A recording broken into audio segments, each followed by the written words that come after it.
Hello everyone, welcome back to my channel, Josie Annalise, and today I'm going to be sharing with you a knitting video. So you can see I'm in my new craft room. I have a shelf for the yarn. It's beautiful. So I'll show you a quick tour of the room. Da-da!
So I got this beautiful shelf and it's so nice. It makes me so happy and it's just so easy. Like I can come in and grab the yarn I want or take a look and mix and match.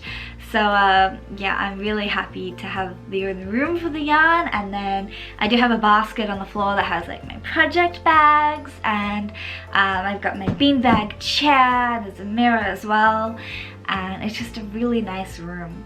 Currently I still do my knitting downstairs because it is winter and it is cold and the heat is downstairs, so I tend to do my knitting there, but it's just so nice having a room to keep all the stuff. My old apartment was the one room and it was pretty cluttered with my couch and then yarn, my bed, yarn, TV, yarn. It's a bit crazy. Okay, so without further ado, let me show you some of the projects today. Ooh, do I start with the big one first or do we work up? Well, let's start with elephant in the room.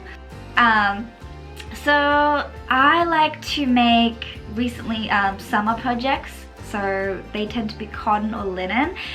So last year I made a cardigan, and this year I was like, ooh, like a tank top would be cool. And so this is with linen cotton yarn I actually got on my first trip to Japan. And I was just waiting for a project. I'm like, ooh, what can I make? And then I found a project. I was super excited to make it. Well, up in here in Hokkaido, Japan, summer is very short and summer is very cool. So, like last year, I finished my summer tank top in winter. So, let me show you this. So this is the tank top. So it has quite a high collar. And just this tiny little, like, sleeveless. If I stand up, so you can see the bottom has this split hem, and on the side detail, this is like a purling, so it kind of cinches it in and gives it a nice profile. Back. So this is the full tank top, so it's very nice. I look forward to wearing it next summer.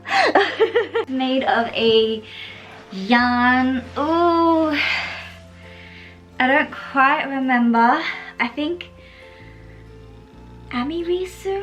So there's a shop in Kyoto and Tokyo called Walnut.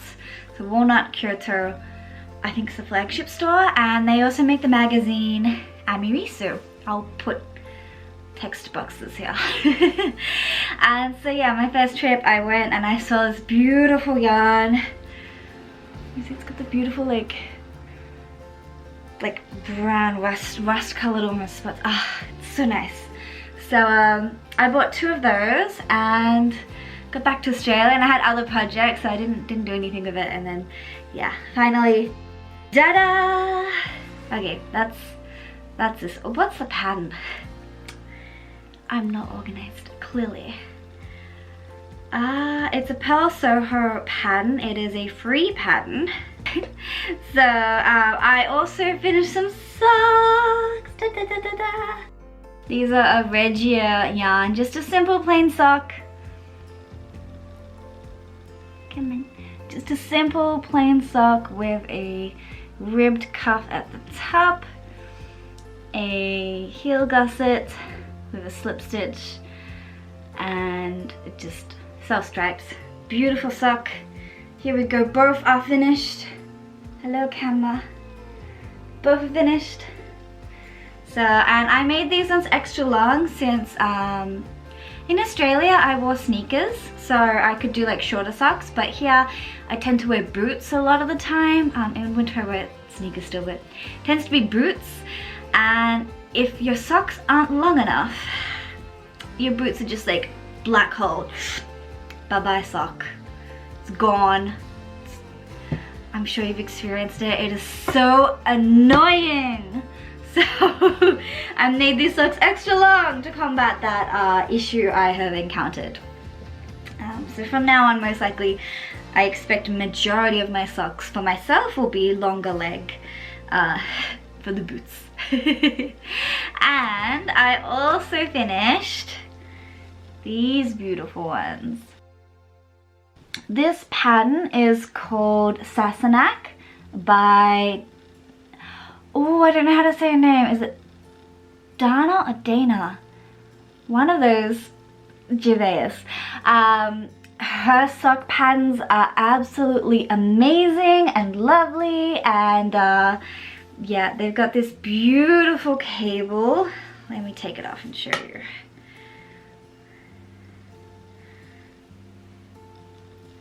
So, there we go.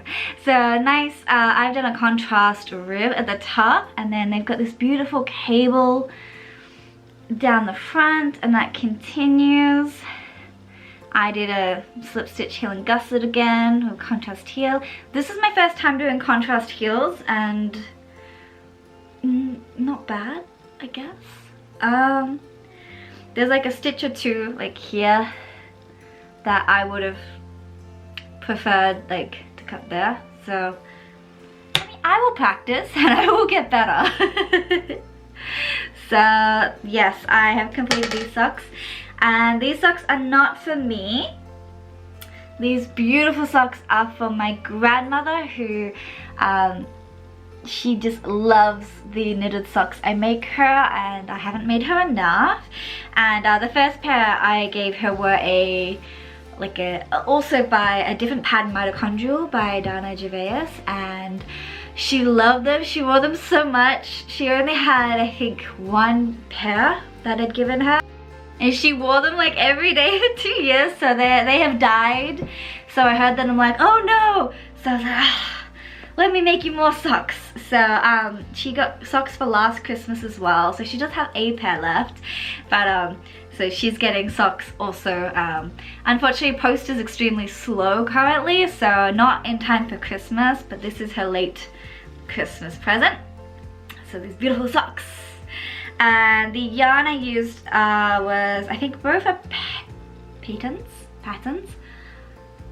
No one's, I self-taught myself knitting, so I don't know how to pronounce any of these brand names. I'm sorry. If anyone knows and wants to tell me, please comment down below. How do I say these brand names? So this was just a, I don't even think the colorway has a name, but this little variegated Patons yarn I got in Australia from Spotlight. So just sock yarn, and this is just a cream. So I will find what I can regarding colorways, but I bought these a few years ago, so I don't know if it's still going. Okay, there's more socks. one more. This one is going to take me a lot longer. I'm not sure if you've seen this sock at all before or not. They're called the Little Cable Knee Highs by Purl Soho, another free pattern. So So I have one pair of knee-high socks already, and they're perfect to wear with boots. You see trend here?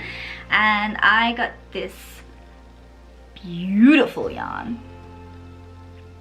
Oh, can you see the sparkle? Can you see? Oh, come on. Yes, look at it. You can see it. Okay.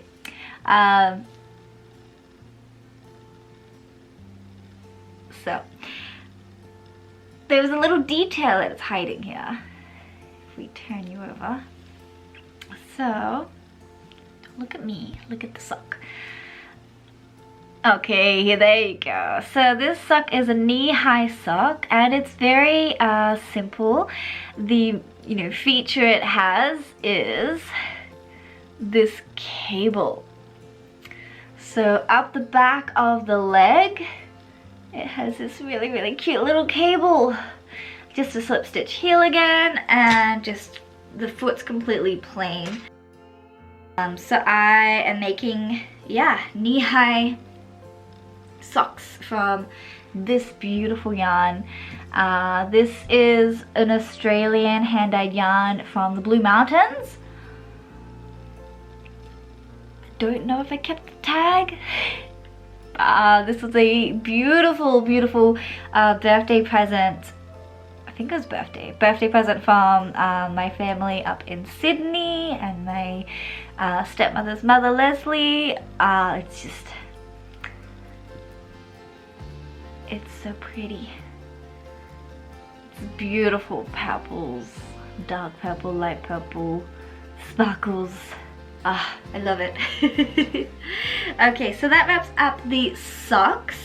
Yes, so not much variation here. I've knit socks, I've knit this tank top, and I've knit blankets.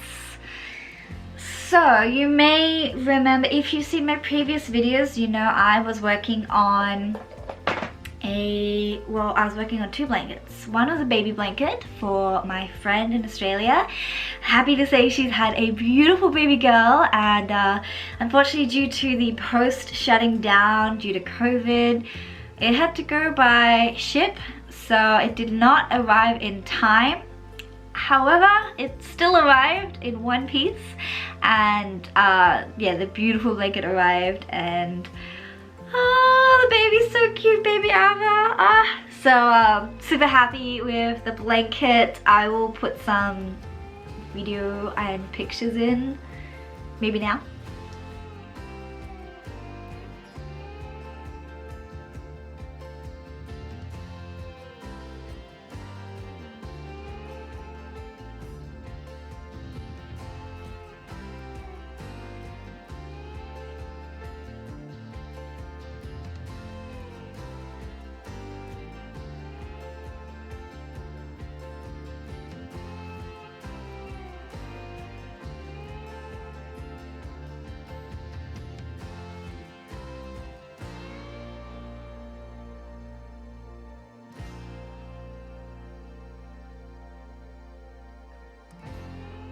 Okay, so that was the baby blanket, and the second one has been my behemoth crochet scrap blanket, which I started knitting this blanket after my first trip to Japan, and it's been 2 years, slightly more than 2 years now, and I finally finished it.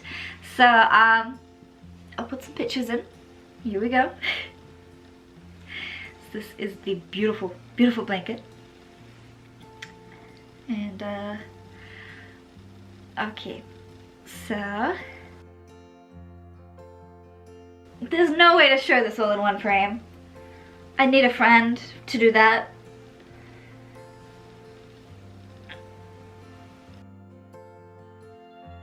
It's very heavy. I haven't weighed it. I should weigh it, but there we go. That is the end. It's finished. It's big. It's beautiful. It's warm. So yeah, it was nearly finished when I moved here, but you know, with a project this big, you tend to stop and you start and you do it like in between the projects or deadlines and things like that. So yeah, I got to my new town in the countryside in Hokkaido, and this house is beautiful, but it does get colder, and I have my doona. I think the rest of the world calls it something else, but in Australia, the blanket with the cover, we call that a doona. I think quilt, duvet. I don't know. What do you call that blanket thing? Make a comment. Anyway, I call it a doona.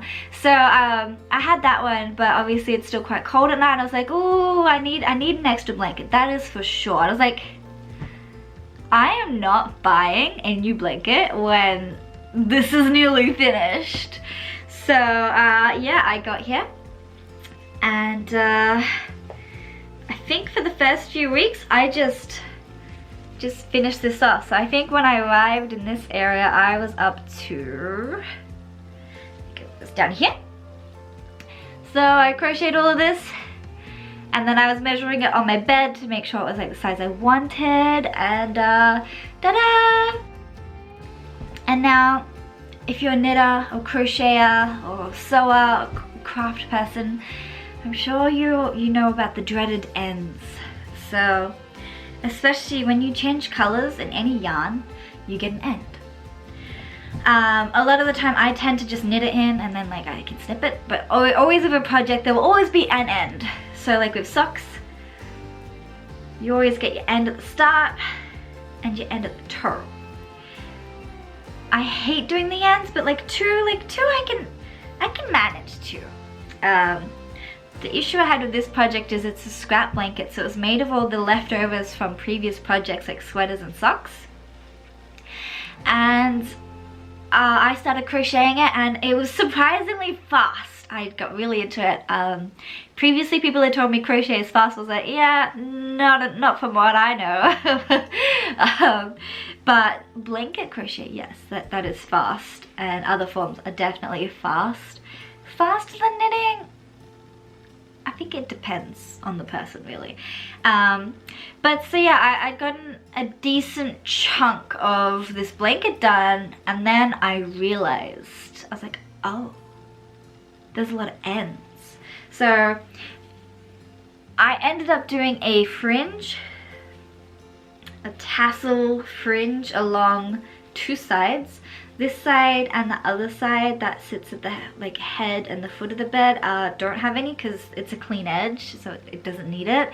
But these ends, you can imagine for each color,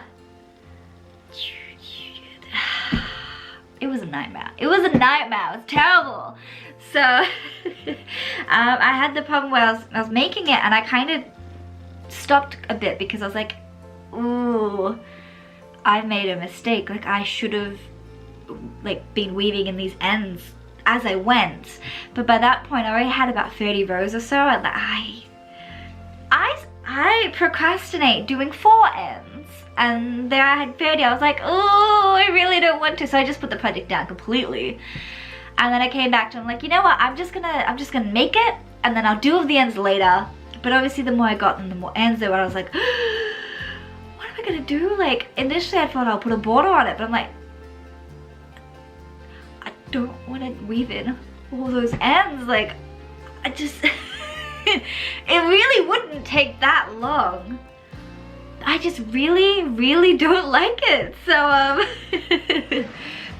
yeah, I had another project for the advent calendar last year, and that had 25 colors, and that was like a scarf, and that had the fringe, so that gave me the idea for the blanket to do the fringe. And so I was able to just incorporate, you know, the ends. You can see like the color. Look. Come on. So you can see I've got the color here, and there was an end, and I still had some of that leftover yarn, so I was able to use that to then make a tassel. And I didn't make them too long because this blanket is giant as it is. So yes, this is the blanket. Ta-da! So yes, this is the behemoth. scrappy blanket that I made. It took me 2 years. It's beautiful, it's warm. I've since been using it on my bed at night and I am toasty. I'm very toasty. I do not need a third blanket, so it is sweet. Yay! There's one more thing I have to show. It's not a project, but I did buy some. I don't think you've even seen that one. Okay, so it took me a while, but on Instagram I was able to find some hand dyers in Japan, actually in Hokkaido, and I was super lucky. I managed to get my hands on hand dyed yarn, so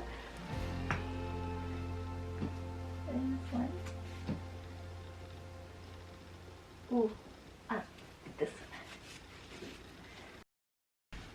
Okay, let me show you this one first. So, I found a yarn cafe,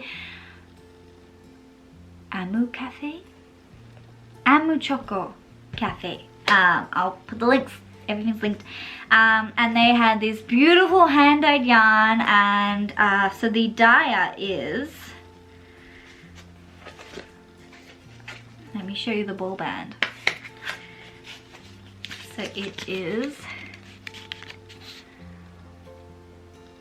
Moco Emiko, and I believe she's definitely in Japan. I think she's in Hokkaido. And so I got, oh, it's so soft. I got 2 yarns when I was there. So this is one of them. The ladies at the shop were super kind and they put it in a bowl for me already, ready to go. And this one I believe is,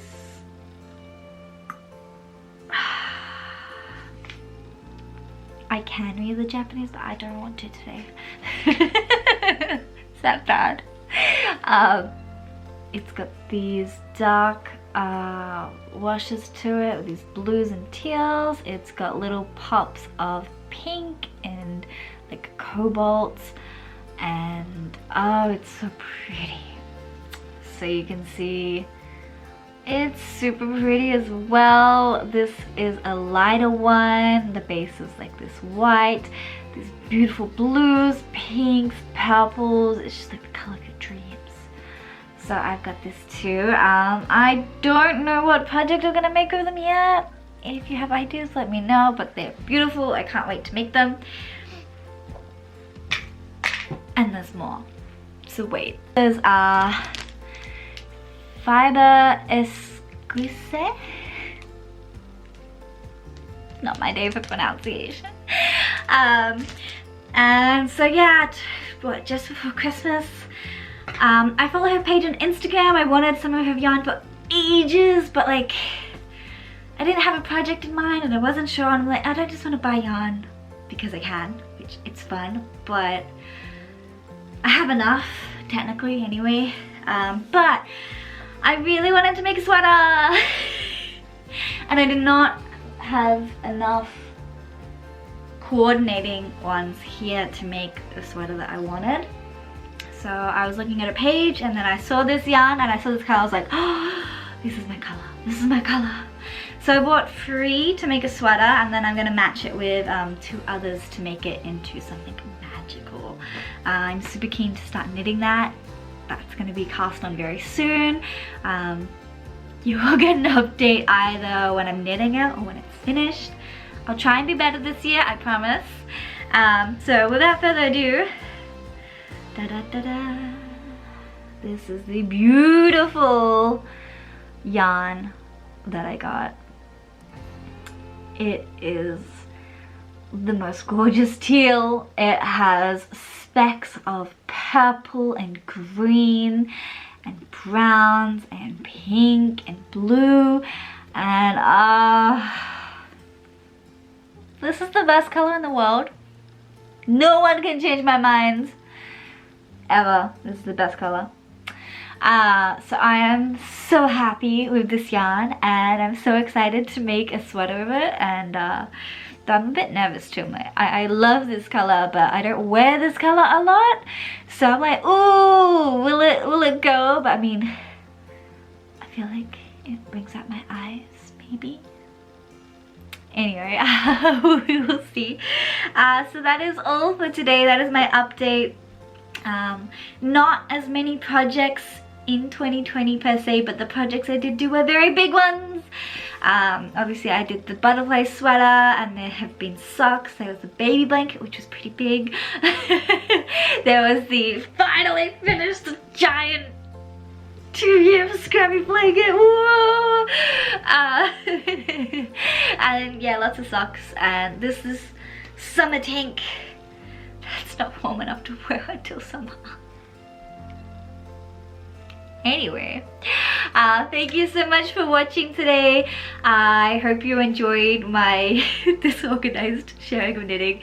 There will be links to all the projects, their names. A lot of the projects are free, so you can make them as well. I'll also put down all the yarn dyers and whatnot, so you can check them out as well. Thank you so much for watching, everyone. Have a lovely start to 2021. Thank you for watching. Bye.